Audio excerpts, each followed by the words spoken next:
கேளுங்க. இதை கேட்டால் தான் முதல்ல 540 ரெஜிஸ்டர்லேயே உங்கள் மனுவை பதிவு பண்ணுவாங்க. சரிங்களா? அவங்கள வந்துட்டு ஃபஸ்ட்டு இது பெட்டிஷன் வந்திருக்குன்னு பதிவு பண்ணி வைக்கிறதுக்கே நம்ம இந்த வேலை பண்ண வேண்டியிருக்கும்.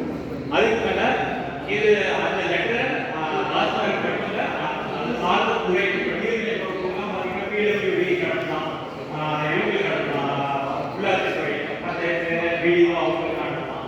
இது வந்துட்டு அவர் நகரெடுத்து எல்லாருக்கும் கீழே பிஏஓ ஆரம்பிச்சு ஆர்ஐ தாசில்தார் அந்த மாதிரி அந்த துறையில கீழே இருந்து மேலே நம்மளோட கலெக்டர், செயலாளர், தலைமை செயலாளர், முதல்வர், ஆளுநர், இந்த மாதிரி கவர்மெண்ட் யார் யாரெல்லாம் மனு வாங்குவாங்களோ எல்லாத்துக்கும் ஒரு இந்த மனு ஒரு ஜெராக்ஸ் போட்டு எல்லாத்துக்கும் வைக்கிறீங்க.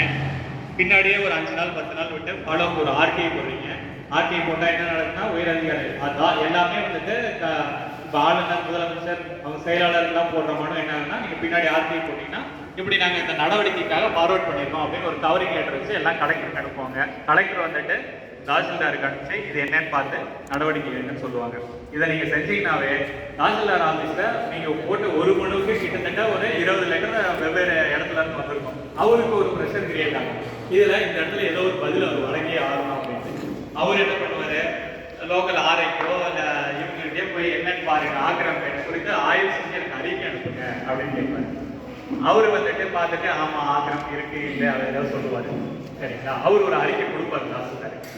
அந்த அறிக்கையை வச்சு சர்வே டிபார்ட்மெண்ட் வச்சு அவர் இதை சர்வே பண்ணி கொடுங்க, ஆக்கிரமிப்பு எவ்வளோ இருக்குது, யார் யார் வச்சுருக்காங்க, இதெல்லாம் வச்சு படிவம் 1 அப்படிங்கிற இருக்கு. சர்வே டிபார்ட்மெண்ட் வந்து அளந்து எது எது ஆக்கிரமிப்பு அப்படின்னு சொல்லி படிவம் 1 கொடுப்பாங்க. எந்த டிபார்ட்மெண்ட் எந்த துறை